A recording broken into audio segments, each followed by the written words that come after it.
Welcome back to Horn Takes, the best Texas football and baseball talk destination on the web. This is the Bullpen, the internet show all about Texas baseball.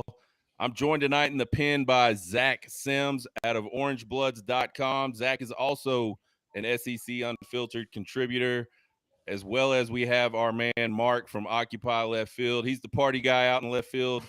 Whenever you're at a Texas baseball, well, he wasn't in left field this weekend. I actually saw you guys on TV, and you were certainly not in left field. You were hanging out with all the rich people behind the plate and stuff. I saw you, man. I told Chris, I said, tell Marc, because he said I'm headed over to Texas Live. I said, tell Marc I need a shout out sign. Next time he's on TV, I want a shout out sign. I guess he didn't tell you, but that's fair. It's the way it goes. How we doing tonight, guys? Doing well. Good to talk to you. Outstanding. I am Sean Redfearn, contributor at SEC Unfiltered, also Horn Takes Podcast. You can follow me on X at Sean_Redfearn. Follow the Horn Takes Podcast on Twitter, TikTok, and YouTube, at Horn Takes. Subscribe, get notified. You won't miss any of the content we do. You can also find us now on Texas Sports Unfiltered's app. On Monday through Friday, they have the midday mashup from 11 a.m. to 2 p.m., and they're just grabbing some guys' stuff, throwing it up when they don't have people on live. So I guess good deal for them to keep their show going. Good deal for some of us to keep our name out there a little bit. So check us out. All you got to do is go download the Texas Sports Unfiltered app. And I don't even know which days they put us up there. I know last week we were on, I think, Wednesday.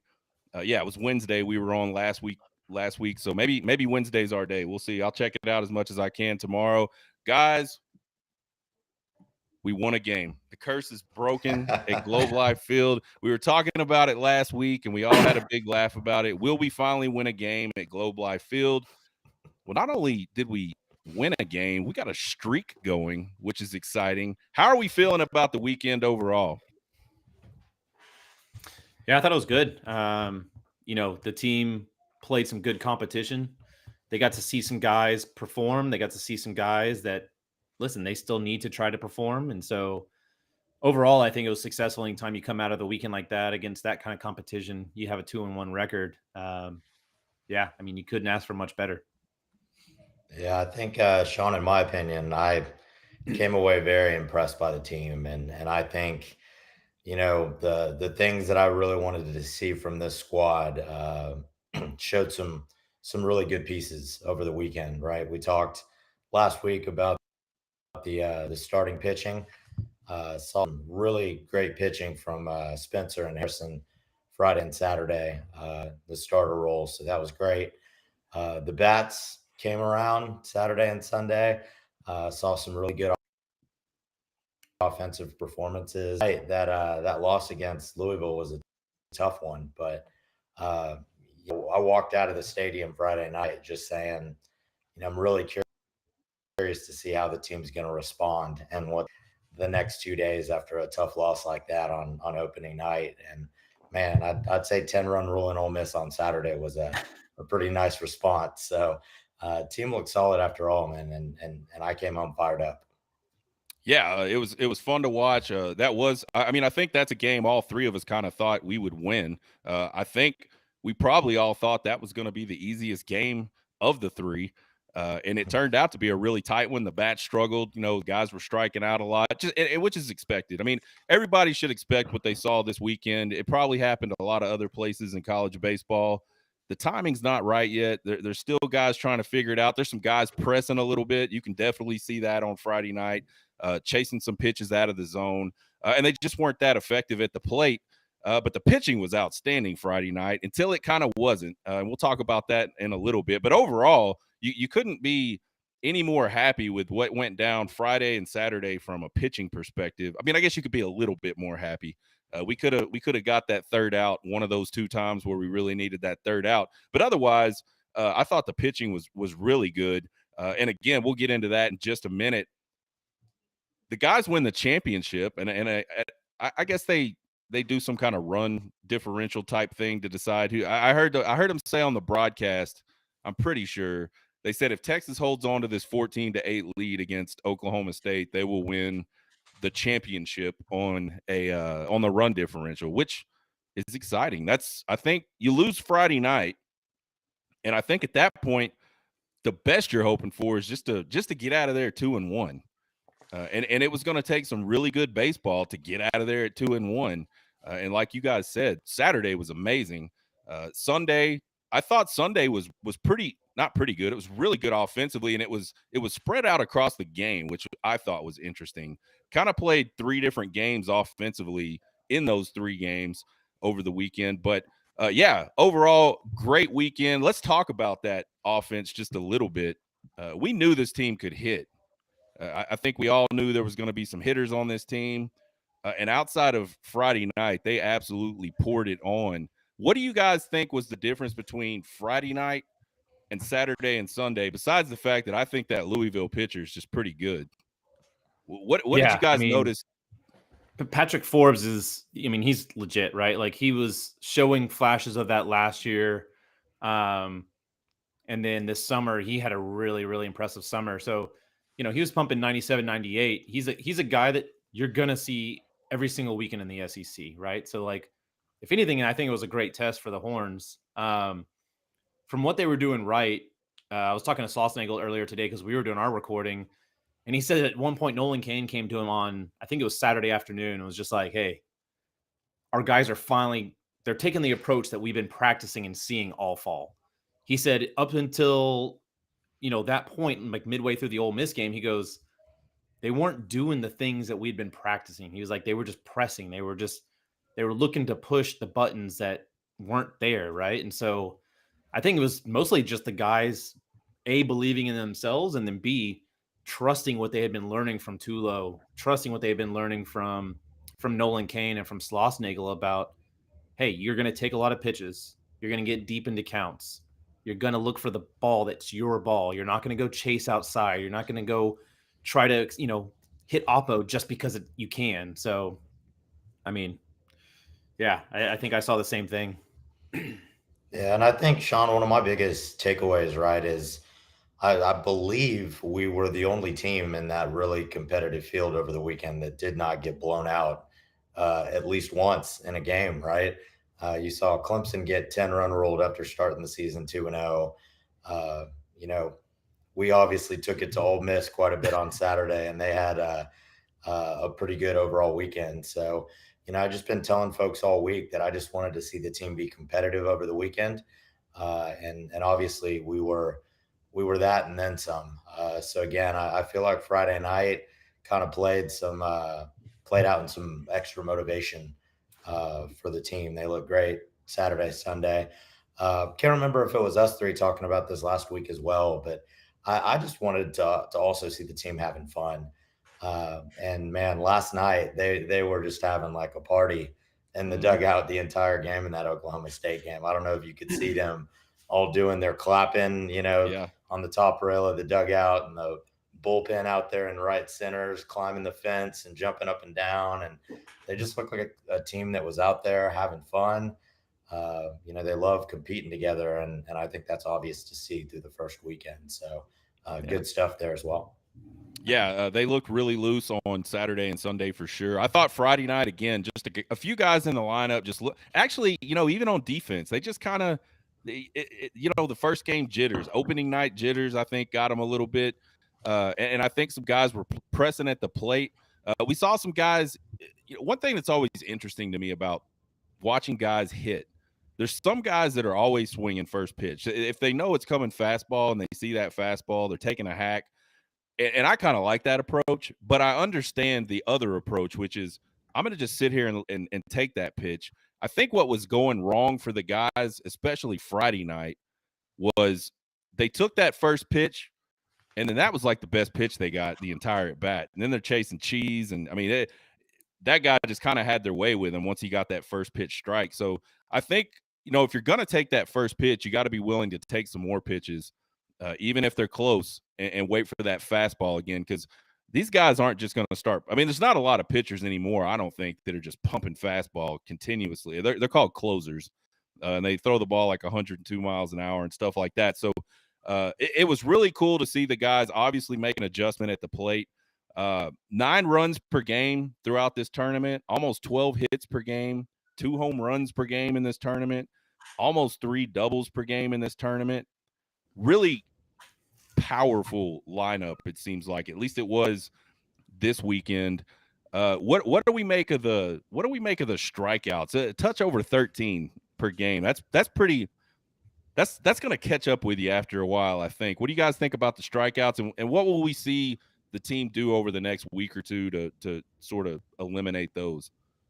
I think you'll see the strikeout numbers come down significantly, but one of the first things that the coaches will also tell you is that their approach, by taking all those pitches, you're going to strike out, right? Mm-hmm. You're going to have that patient approach. And so, they're a team that it's not going to always be, oh, I hit a liner to the shortstop, or I hit a liner to second base. It's going to be more, I hit a liner to the left field wall, I hit a home run, or I struck out. So it's going to be a lot more boom than bust, or bust than boom at times. Whereas in the past, Texas has largely been known for a lot of their small ball. And so you're not going to see any bunts this year. Like, it better be a very specific situation, or else you're just not going to see it. So yeah, I think, the strikeouts will go down. Flores, Galvan, Farmer, as they get more comfortable. Like, you even saw it from Ethan Mendoza. As he got more comfortable at his at-bats. Adrian's a great one. 3 strikeouts, and then he hits a home run. So, it's first weekend. They haven't been seeing guys pumping 98 in live action for a little bit. Yeah. And Sean, I'm looking at the numbers right now. I actually didn't even realize we struck out that many times over the course of the weekend, but 40 times. Kind of, that's incredible. But you go back to the power that we showed at the plate too, right? And the runs that we put up. It's a lot less noticeable when you're scoring double digits in runs. Absolutely. And I think, strikeouts and games like that are a little bit more tolerable than when you're, up 2-0 trying to scratch some insurance and can't get it done. But to going back to Zach's point, it's really good competition this weekend. So you're going to see a lot of that. But I think over the next couple of weeks, that's definitely going to be some numbers that you want to see coming down quite a bit. And I think that will be the case once we get some games at the Dish, and we'll see how they go. But man, the offense looked really scary to me Saturday and Sunday, and was really everything that I wanted to see and was hoping to see. Yeah, and there was a couple of, I think it was Kimball and Ethan, both hit a ball to the outfield that if they had been at the Dish, those would have been home runs. So you're also playing at a very asymmetrical park that has really weird lines and just areas. And I was looking at these numbers earlier, but you have to go back a significant number of years, and this may be the most in like the last 10 years, but 6 home runs in the opening weekend is the most that Texas has had since at least 2017. So, I mean, they bang the ball around. Yeah, they bang the ball around really good. I mean, the team batting average over the weekend was .322. That's pretty damn solid for an opening weekend. 15 extra base hits in 3 games. From an offensive perspective, I mean, the strikeouts could come down a little bit, and I think I agree with you guys. I think we'll see that. But just from a production perspective, when they actually do put bat on ball, these guys are hitting the ball really hard. So that's really good to see. Didn't see a single bunt, guys, and I wrote that in my 12-pack article on SEC Unfiltered. Not one bunt. What, do you miss the bunt? Are we going to miss the bunt this year? No. I love bunting. I'm going to be honest with you, man. I'm one of the old school Texas baseball guys that love that love small ball. But again, if we're going to switch that out for guys hitting it over the fence, I can live with that as well. But we'll see how it works out. I think when you get later in the season, right, you're in a high leverage game in the SEC. I know I'm going to be screaming for the bunt every now and again, trying to manufacture some runs. But again, if the offense is just smoking the ball like they were this weekend, then to hell with it. Let's hit it in the gap and over the fence, I guess. Yeah, I think I'm a fan. I'm a fan of a situational bunt. I mean, I think there are still times in today's game where it makes sense to lay down a bunt. We saw who did we see? Was it was it Ole Miss or Oklahoma State? They got 2 runners on, no outs, and they ran a little sacrifice bunt play to push them around to second and third. I think that's Oklahoma a good State. time to lay down a bunt. Which is very unlike Oklahoma State. Holiday does not like bunting either. He is a power guy. So it was when he started laying down bunts, I'm like, okay, he's switching up gears. He's, he must know something. Yeah, absolutely. So but the thing, man, I remember what, Augie Ball, and again, we can't complain about Augie Ball. Some really great times under Augie Garrido, but it was like you get that leadoff guy, and it doesn't matter who's up. And the kid could have hit 3 for 3 with 3 grand slams in the game already. And if that leadoff guy gets ahead or gets on base in front of him, he's bunting. And it doesn't, like, they don't even need signs. It's just, you're going to bunt, dude. If the leadoff hitter gets on, you're bunting. And so I'm not a huge fan of that. I'm not a huge fan of like intentionally trading outs to get the guy to second, even though maybe the numbers work. I don't know in today's baseball if the numbers work. I mean, I think today's baseball game has changed so much to where if you just can't get the ball out of the park, you're going to struggle. And going back to that sort of feast or famine we were talking about a little earlier with the offense over the weekend, you're going to get the famine. And so you need the guys to feast when they can.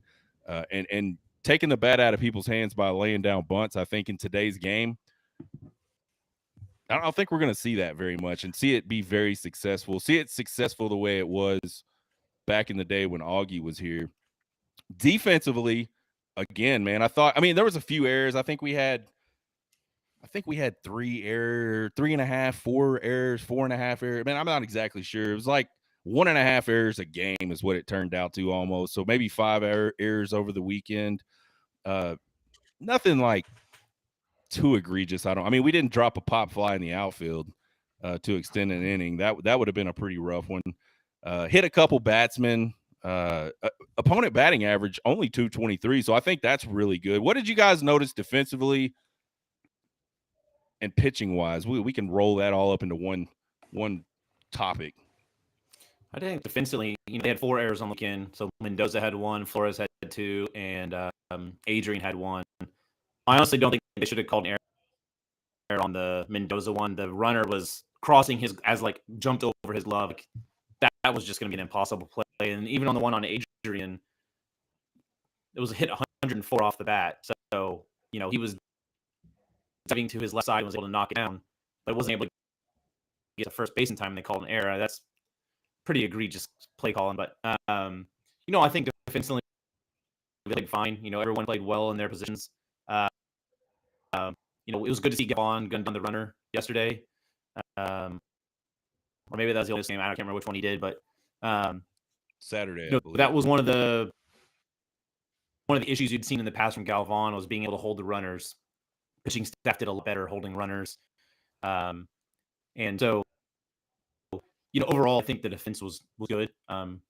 It's a lot different than what they're used to. And so they didn't get to practice on dirt at all prior because of the rain. So it was always going to be a little bit of transition, and then you're going to look fine. And that's pretty much exactly what we saw. So, yeah, I thought the defense looked fine to me. Obviously you guys have already noted a couple of the mistakes in the field, but you always do get nervous about playing away from home on opening weekend, especially with the natural surface there at Club Life. You never kind of know what to expect. We've had some really poor showings years past when we start out like in Houston. It's almost like the circus is in town for a couple of games as we try and figure stuff out. But I thought they played pretty solid overall. And Sean, going back, taking it back to your bunting question, one of the things that really struck me over the weekend is just how much bigger we look as a team now. Our lineup has some big dudes in it. And, I remember back in the day where, there's several years where Texas was bunting out of necessity, right? We just didn't have the offense to put up runs. And it seemed like we'd always have 2 or 3 guys, in the lineup that were just kind of, speed merchants, a little bit of a smaller, different type of player.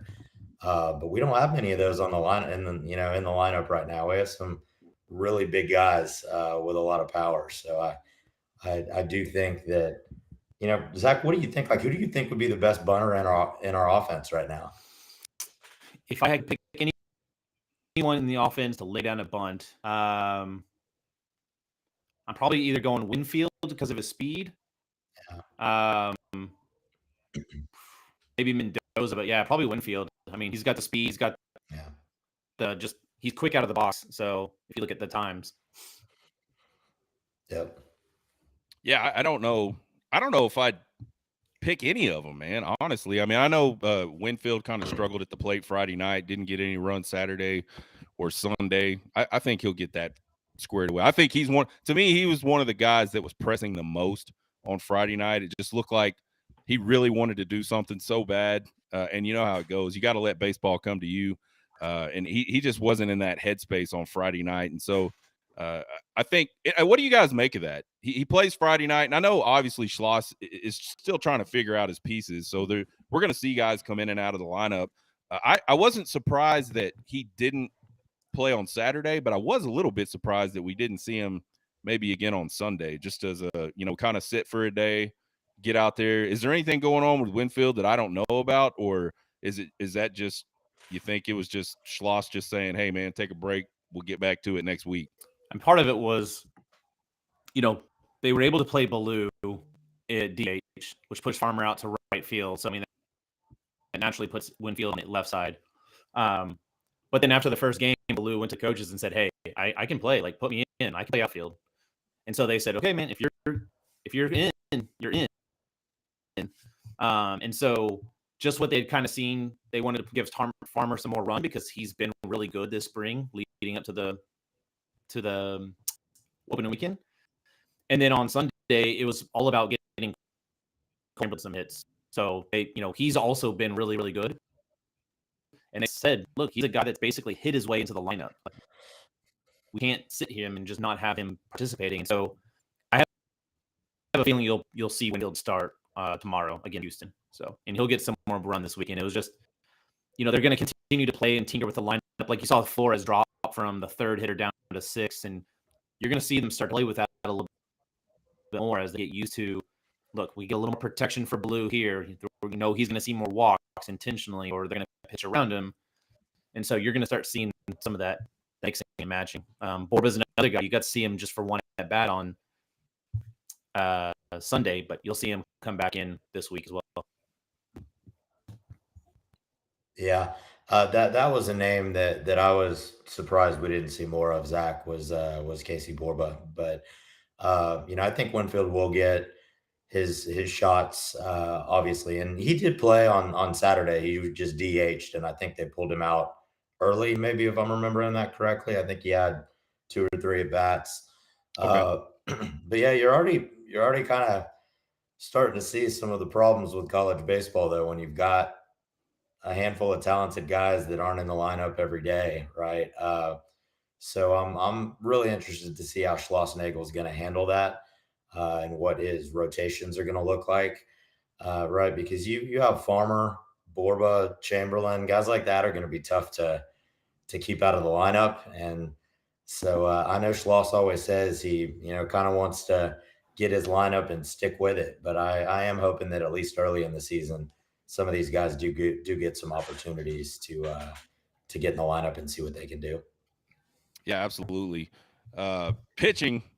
So the question for all three of us last week was kind of, what's the pitching going to do? What do we really expect out of this pitching staff?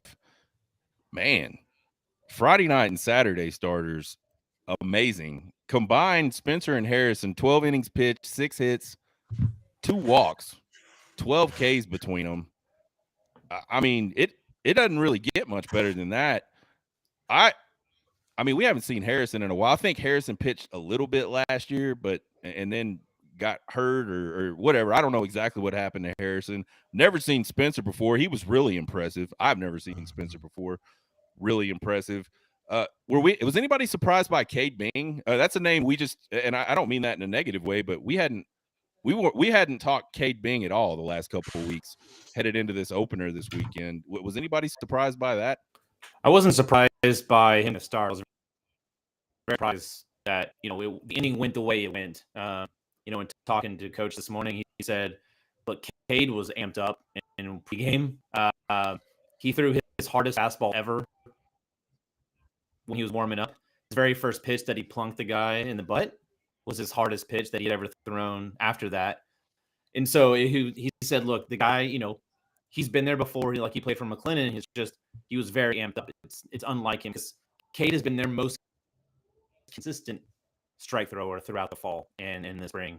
And so he's definitely a guy you're going to see come right back, and they're going to go right back to him. It was just, it's one of those days. And as far as Harrison, Harrison was back for injury last year, but I think he would admit himself that he didn't feel totally there physically and mentally. He just wasn't ready necessarily. And it wasn't like he was doing any damage by throwing. It's just there's so much of a mental aspect of throwing a strike and doing it well. And so, he said from the get-go, like, I'm good. And it's funny because after the game, he even said, like, I didn't even have my best stuff today, guys. He's like, I was just being deceptive. So, yeah, that's good, because if you feel like you didn't have a very good game and you're looking like that, I mean, there's more to come. So, because he didn't throw as hard as he could throw. I mean, he went to 93, 94. And he was kind of sitting 91. So, yeah, really, really happy for Luke. I mean, just one of the nicest possible kids you could ever meet. Hard worker. Is always there to help, even when he was injured. So, amazing to see.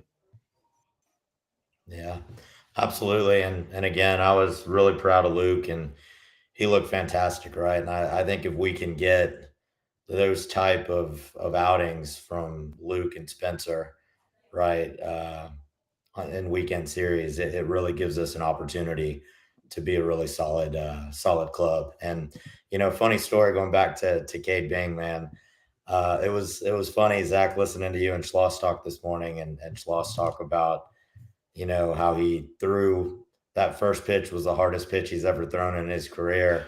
Man, that guy came walking out of the bullpen right before the game last night, and like him and Wiener and Harrison and Spencer, they all come out in like this little pattern, like a V-shaped pattern, and they're walking from right center into the dugout. Man, and Cade Bing looked like he was a boxer that was about to like go in the ring.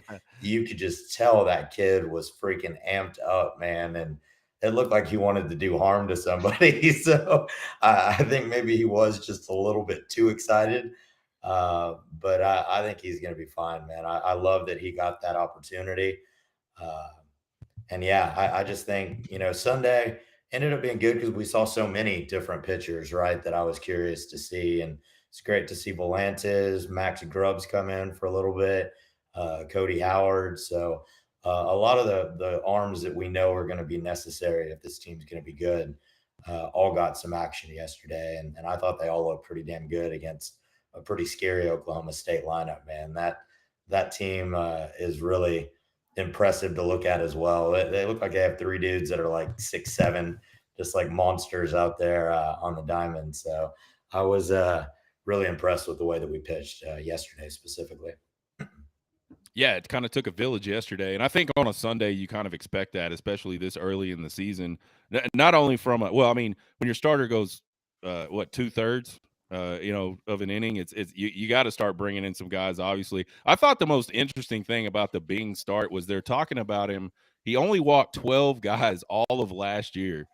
And then in 2/3 of an inning, he walks 3 if you count the 2 hit batsmen and the actual walk, I was just kind of sitting there, and I turned and looked at my wife, and I'm like, can you believe that? Like that dude walked 12 guys all last season, struck out 71, something like 75 and 70 that. And then yeah. So yeah, that's right. So I mean, just kind of like you guys said, he was a little amped up, and when you're like that, it's tough to rein all that power in. So yeah, I'll be excited to see him come back out. I thought Ruger Riojas was really, really, really, really good, and just till that last, out, couldn't quite get that last out. Gives up the big, I believe it was a big double right off the wall, 2-run double. Yeah, that tied it up for Louisville. So yeah, I mean, that's going to happen too. Like even your really good pitchers, someone's going to beat them. I think for that Friday night game, it was really just the timing of it all.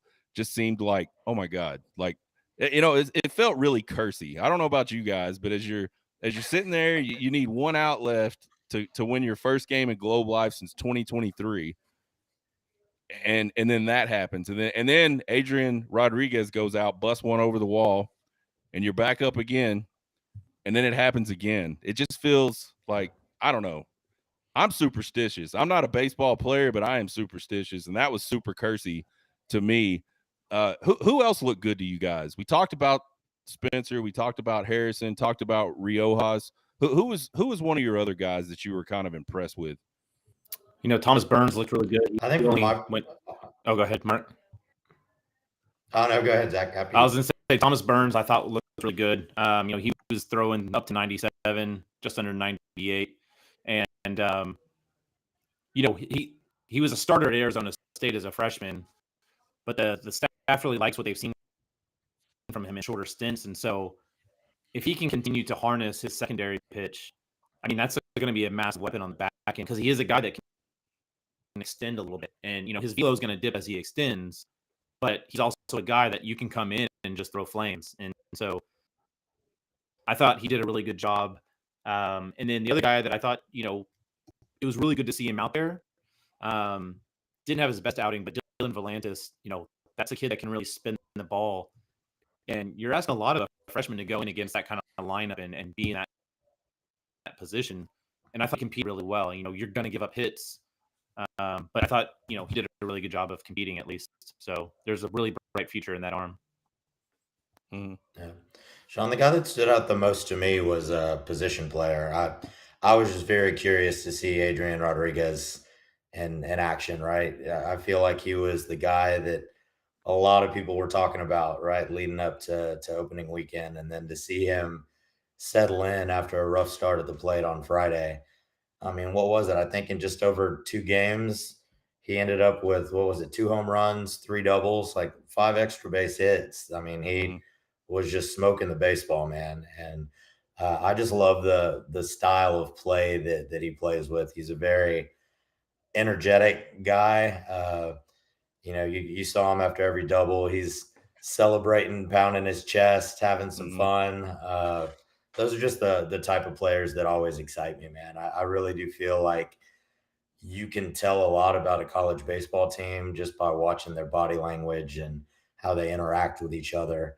And me, I'm always way the hell out there in left field, so it's not always as easy to see what our team's body language is like in our home dugout. But sometimes when you go on road trips, right, and you're sitting above the dugout and things aren't going well, sometimes it looks like kids are at a funeral inside of our dugout. And so to see them be excited yesterday and screaming and hollering, even when they fell behind, early against Oklahoma State, that was really fun to see, man. They really look like they're having a good time out there. Yeah, I thought there's a lot of guys. Go ahead. They're team first guys. I mean, there's one point after Rodriguez got a big hit, Cole Chamberlain, his fellow freshman, comes up and just like gives him a huge bear hug in the dugout, and these guys really do play for each other. And there's a lot of guys that are very, very close. And I think to Mark's point, like that shines through, and you're going to see that just amplify over as the season goes on. Yeah, it was good to see. No matter what, the body language was good, the attitudes were good, and I think I think that's a key piece of any team. Obviously, I liked Dylan Volantis as well. He did give up the 2-run homer. One thing I kind of noticed about him is it looked like he was having some trouble locating the fastball or really commanding the fastball, but he can pitch backwards so well. He was able to get people out and really keep people kind of off. But I like the way, and I don't know if this is the Max Wiener effect or if this is just the guys, but I like the way that this pitching staff so far this year attacks all areas of the plate. I mean, they're up, they're down, they're left, they're right, throwing the same types of pitches, but just locating them in all kinds of different places. I think that's something that's I don't know, maybe kind of a lost art in pitching. I mean, so many guys just want to blaze the ball past somebody and then get them with a wipeout slider or something like that. But being able to change people's eyes up, down, left, and right is a big part of hitting. We saw Farmer get his big 2-run single on the same pitch that struck him out the inning before. He saw it, and it was the same pitch, and he was able to get his hands through and get it out there into the outfield. Maybe if that guy throws it in a different spot, not the same result, So I think being able to change the hitter's focus up and down as well as left and right is something that so far this pitching staff looks pretty good at doing. So the other thing I noticed, we saw some walks and we saw some hit batsmen. I don't think those things were like, they were physical errors. I think not like I'm afraid to pitch the ball in there. I didn't see a lot of pitching around anybody. Like they were aggressive going after the plate, and I mean, it's what you got to do. Sometimes you're going to have it, and you're going to put a lot of people down, and sometimes they're going to get hits. I mean, that's just the way baseball goes. So, but I think it's important to have that sort of that bulldog mentality we talked about. Just get the ball over the plate and let what happens happens. You got 8 guys behind you. Let them play and just feed. Just pump strikes. And I thought, from a mentality perspective, the pitching staff looked a lot different over this weekend than they did much of the year last year. There's definitely a lot more confidence with this group. They're not afraid to attack the zone, and they understand, look, I'm going to give up a hit. But if you look at the numbers, they gave up 1 home run all weekend. And that's impressive, right? So even when they are giving hits, they're not giving up the big fly. They're not giving up crooked numbers on one single hit. And so that's also super important to be able to manage that and handle that, because one of the things you're going to see in the SEC is, what Texas did and what Oklahoma State's very capable of doing, what Clemson did. When you get on a roll, you're just on a roll. And it's really hard to shut a team down when they're just rolling like that, because that confidence is just pushing them through. And so the ability to keep hitters off balance, one of the things I saw Jared Spencer throw Friday night was a changeup. I don't remember seeing him throw many changeups in his entire career, much less this fall or spring. And we talked about it afterwards. Some of the coaches, and they're like, "Yeah, we've been working on that." I was like, "Well, keep working on it." Like that's a dangerous pitch, because it's not something that's easy to throw for a left-hander. And where he was locating it, not many hitters are going to get a hold of it because they're not looking for it in that place. So, yeah, I was very impressed with what I saw from the pitching staff overall.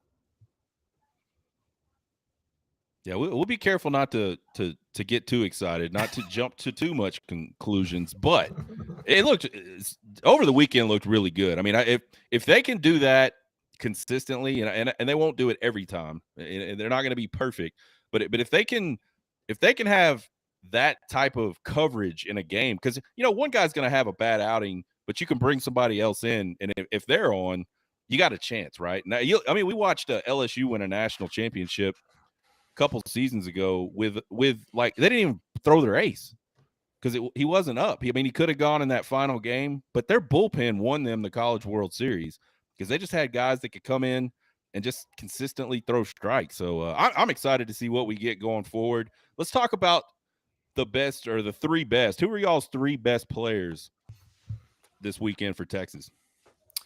3 best players overall. I mean, it's hard not to say Max Blue right off the bat. I mean, that guy putting up some numbers. Adrian Rodriguez or Will Gasparino, take your pick, right there. But to me, Luke Harrison was, right up there with the offensive leaders. I mean, what he did and the way he did it was very impressive. So, yeah. Yeah, I think from my perspective, Sean, again, got to call out Max. I mean, that guy was just incredible all weekend, and he's a hitting machine, man. I was very excited to see him swing the bat that well, especially, coming back from his illness. There was a lot of doubt on if we'd even, see him in the lineup opening weekend, but to see him go out like that and compete right when he's probably still not anywhere near 100%, and to see him perform like that, it's pretty scary. And then I think the other 2 that stuck out to me, or A-Rod, I mentioned him earlier, was just really impressed by what I saw from him at the plate. And then I would pick Luke Harrison as my 3rd. Just seeing the way that he pitched on Saturday, how calm he looked on the mound, in control of his stuff, was just fantastic. So I think those are the 3 that stuck out the most for me. Yeah, here's my 3, and you mentioned you guys have mentioned all I had Will Gasparino number 1. I mean, the guy hit 357, 2 home runs, 2 doubles, a triple, 8 RBI on the weekend. Will Gasparino did a lot of work out of the batter's box this weekend. And then I had Max Blue, 571 batting average this weekend, 2 home runs, 2 doubles, 5 RBI. I mean, that's gross. And man, you're right. He is violent at the plate with that bat. I mean, it is like he is an explosive player. And so I'm really, last year he's not a different dude totally, but I think we're seeing some big time confidence with Max Blue, and it all goes back to you picking Dua Lipa to be the your daughter did it with the walk up song, and he says, I don't care, I'm gonna hit anyway. I think we're seeing a guy that's just insanely confident right now, and really physically gifted because he is violent with the bat in his hand. I would hate to be on the other end of that. And then Luke Harrison, we all three said his name. 6.1 innings pitched, 2 hits, 1 base on balls, 6 Ks, opponent batting average of 0.95. Doesn't get much better than that. So Luke Harrison had an outstanding outing. So those are the 3 best from the Shriners College Showdown. What about those outfielders, though? We talked about it. I put the prediction out there. I said 50 bombs for this outfield group. Here's the ticker. We're going to count it down until they hit 50. The road to 50. We're sitting at 4. We only need 46 more knocks out of the outfielders to hit this for me and make me look like a genius. So we'll be ticking this down. Won a game, so there you go. Exactly. I mean, they already got a big head start, and I feel like, they're probably going for 75 or 80, honestly, at this point. But no, the Gasparino and Ballou, man, just what an outstanding weekend for those two guys. And the guy you mentioned, that it's tough to keep him off the list, but Adrian Rodriguez is a player. I mean, that he's a star. That guy's a star in the making. I think if you look at it just from what we've seen so far, you've got Ballou. I think Gasparino looks like a completely different guy at the plate this year. Yeah. He's always had the power, but the approach is just so much better. And with the added weight, and strength, he's been able to add to his repertoire. He's dangerous. And then I think, you're looking, Flores had a quiet weekend, but he had actually a pretty good weekend. Like if those 3 guys hadn't banged the ball around as much as they did, Flores was pretty. I mean, he was in the 300s batting average. He struggled a little bit, but I think a decent start for him just got kind of overshadowed by just how well Gasparino, Ballou, and Rodriguez came in and just busted the ball up. So, we'll continue doing the home run ticker. If anybody wants to sponsor the home run ticker, let me know. We'll get you all over the. Maybe we can get Mike to sponsor the home run ticker. The Last Stand Hats home run ticker. We'll see. I got to call him this week to talk about some hats anyway. So we'll see how that goes. I threw a poll up. You know how I like my polls on Twitter. I threw a poll up, like just kind of asking from an expectation perspective, like what did we think about the weekend? And I got to say, I'm kind of surprised by some of the stuff we got here. We talked about how crazy our fan base is last week on the show. 55% said the weekend met expectations. 36% said it exceeded, and there were 9% of Texas. And again, we don't know if they're Texas fans. This is a public poll. The performance needs improvement. I definitely do not get that one. I think I could understand your answer if you were a meet expectations or an exceeded expectations. Honestly, though, I don't know how you come away from this weekend not leaning towards exceeded expectations. What do you guys think? Was the weekend kind of what you expected, or were you a little more on that kind of exceeded what I thought was going to happen? I mean, I picked them to go 2-1. I just had the game backwards. I thought they were going to beat Louisville and lose to Oklahoma State, just because I think we talked about the uncertainty around pitching, and that was a really potent offense that Oklahoma State has. I would almost go meets expectations, just because, again, I picked them 2-1, but you could very easily go with exceeds expectations simply because of the starting pitching alone. I mean, from that standpoint, you should all be going, yeah, there's a room for improvement, but we've got something, right? Like there's something to work with here. So, I am a little. Yeah, I mean, there's always not more people that exceed. Yeah, I mean, there's always room for improvement. It's never going to be perfect, but Like, what are we talking about here? Like, what if you come out of that weekend going, man, they just really need some improvement? Like, what did you expect?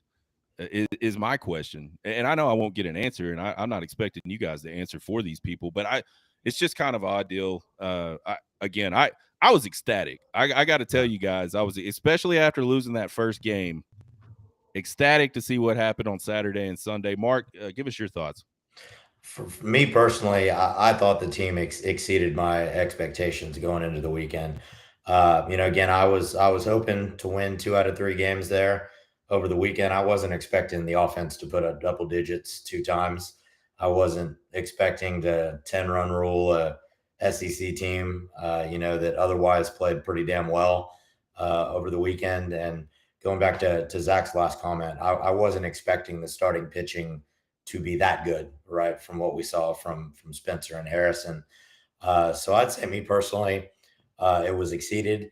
And I think, there's a lot of people out there, Sean, that just don't understand how hard it is to win baseball games. And I think if you're a baseball guy long enough, right, especially when you're playing in good conferences, winning 2 out of 3 is typically the goal, right? You're not going to go into every weekend and sweep every one of your opponents. That's not going to happen, man. Like, there's just too much quality now in college baseball to be expecting to go 4-0 every week, including the midweek, right? You're typically, especially in the SEC, I mean, shit, you're lucky if you take 2 out of 3 on the weekend. So I'm hoping that as we get further along in the season, fans start to see a series win as a positive thing and not something that frustrates them because we lost the Friday game, as an example. So I was very excited and encouraged by what we saw in Arlington. Absolutely. Real quick before we go forward, Cody Jones in the chat has won himself a pair of baseball tickets. So I'll get with Cody. We'll get those tickets over to him. We've got some more to give away. So if you're out there on X and you're seeing this, jump in, chat us some questions. The smart guys, not me, the smart baseball guys, chat those guys some questions. We'll get them answered. You might win yourself a pair of tickets to the baseball game either tomorrow night or this weekend with Dartmouth. Speaking of tomorrow night, Houston Cougars come to town, 2-1 record. They played Minnesota over the weekend. We all saw CC Sabathia's son hit the home run, and I think he crushed that ball pretty well. Isn't there a McDonald's out there in the outfield of at Houston where they play? And he basically like hit somebody inside the McDonald's with the ball. But that's pretty much all he did. Is I checked out his stats. I think he hit like 197 on the weekend or something like that. But nonetheless, what are we expecting out of this one, guys? I mean, Houston's gonna be a team that's coming in. They took 2 of 3 from Minnesota, but they got pretty well beat up on Friday night. Actually, Texas transfer Cole Selvig, the Wisconsin kid, he went 6 innings, struck out 6. He did really well. Houston's not going to be a team that hits for a lot of power. They lost a lot of their folks last year. A guy like Ace Reese, for example, is at Mississippi State now. And then from a pitching standpoint, it's definitely hit or miss. They used 3 of their big arms this weekend, and then they used 2 other arms that I would get the start, but we see them in limited action. So, if I was putting betting favorites on it, I would say Texas should easily win by at least 3 or 4 runs. That said, there could be a factor later in the game. It should be fine up until late. But I just they're picked second to last in the Big 12. I personally don't think they're that great of a ball club. So we'll see. Yeah. I think me, Sean, looking at the entire week coming up, I think the thing that stands out the most to me, right, is we're probably going to be dealing with some pretty bad weather for at least half of those games. So I'm not excited at all about Friday and Saturday's forecast. I think the highs like in the 30s on Friday for our first weekend game at the Dish, and how unforgiving Dish Vault can be when the weather's down at that temperature. So Zach, I think I heard Schloss say that maybe there's a potential of the game times getting moved around this weekend and maybe playing a doubleheader on Saturday if the weather's better. So you never know, man, with bad weather like that can be pretty demotivating as a baseball player to go out there in crappy weather like that. And it makes you feel for some of those teams that play in that type of weather all the time. But Absolutely. yeah, pitching, you never know what you're going to get when it's 39 degrees on a Friday night. But I want to see, just the guys improve, right? Obviously, we're not going to be playing as good of competition this upcoming weekend as we just did, but I just want to see the team be consistent, right? Same approach at the plate, same solid pitching on the mound. Just really looking to see how the team gels, how people kind of, start to carve out their little role in their position over the weekend on the team. So we'll see what that looks like. Yeah, there's no colder weather than cold baseball weather. I don't think we spent the last several years sitting in the cold watching our son play baseball at this time of year, and it can be rough. We got sleeted on in Dallas last year at a tournament, so that was fun. So yeah, maybe that's the reason nobody wants any tickets right now. It's too cold. They'll burn the tickets to stay warm or something like. Yeah, we're getting some crummy weather up here in the Panhandle too. Just really cold. Like I'm talking single digits, almost like it was in Montana when I was out there. Who do we think Zach is going to throw tomorrow night for Texas starting off? Starting off, I don't know. In talking to Sloss today, they're going to throw a lot of arms because basically anyone who didn't throw this weekend is probably going to get thrown. So you'll see Jason Flores, you'll see Bryce Navarre, and a number of other guys. But who they actually start off with, to some extent, it probably isn't going to matter. They're not going to look to extend them very much. Maybe 2 innings, maybe 3 at the max. Just like I said, they want to get some arms through there. So, yeah, I don't know. I actually have no idea who they plan on starting tomorrow night against Houston yet. Fair enough. I'd love to see Flores pitch. Yeah, I'm excited to see him when he gets his shot on the mound. Yeah. Now, this is going to be an incredibly stupid question. I think is that Jalen Flores' kid brother, or are they completely unrelated? Unrelated. Not related at all. I want them to be related, and I don't know. We need like some fancy nicknames. So we got J Flow. What's the other J Flow? Ja so Flow. Funny. So like Flores goes with J Flow, but Jason Flores' his other brother, he actually does go by J Flow. So it's kind of it's pretty hilarious. See? And then Jalen's older brother, he actually did play baseball, but not at Texas. So yeah, you got a lot of Flores, a lot of good talent. Outstanding. And then we look ahead to this weekend series against Dartmouth. First action of the year for Dartmouth. They have not played anybody, or their website isn't updated yet. Do we know anything about this team? I mean, they were 13-26. That's all I do know about them is they were 13-26 last year. I don't think they probably turned that around. No, they have not played a game yet. Ivy League usually starts a little bit later than everyone else. And, being from up north, they probably haven't spent a ton of time outdoors, not a lot of live action in terms of, anything other than hitting cages and some indoor stuff. So, yeah, I mean, this weekend should definitely be one of those ones that Texas is able to get the offensive going, depending on what the weather looks like. If it's blowing 20 miles in, then obviously you're not going to see any home runs to the dish.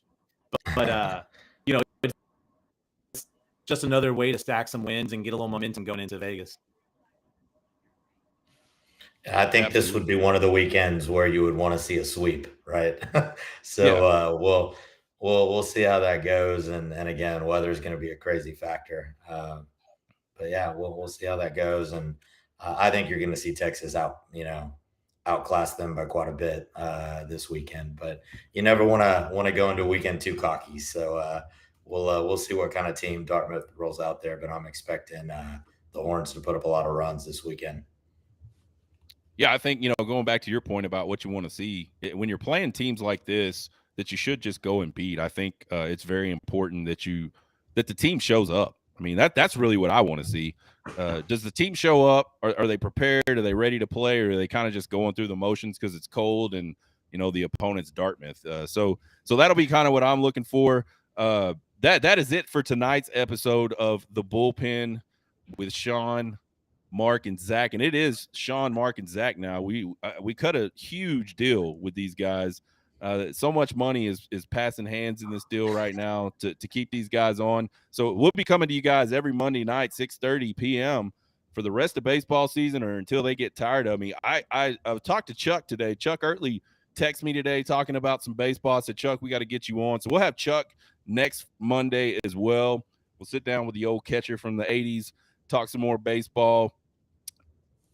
Mark, Zach, appreciate it. I know Occupy Left Field's going to be out there in the cold, so y'all make sure y'all get out there. Go see Mark. Go see the guys at Occupy Left Field. What are you gonna have? Coffee, hot chocolate? What are you gonna have out there to keep people warm? Yikes! I don't know, man. We're gonna have to figure something out. One of our best friends, Jordan Cannon, she used to supply the heaters for us out in left field, and she moved to North Carolina. So I just realized that this morning when looking at the forecast. I'm like, damn, we're gonna have to figure that out and get some new heating equipment for the weekend. So yeah, it might be more of a warm drink type of atmosphere, and I don't think we're going to need that much ice in the coolers this weekend. So we'll see how it goes. Not at all. Well, Zach, Mark, thanks for joining. Well, thanks for being here. Not thanks for joining. I got to stop saying y'all join because y'all are with me now. It's over with now for y'all. I'm Sean Redfearn of the Horn Takes Podcast. Find us on X. Find us on Twitter. Find us all those places. Guys, I appreciate it. You guys have a good night. Thanks for watching. Get hooked. Hook 'em. Hook 'em.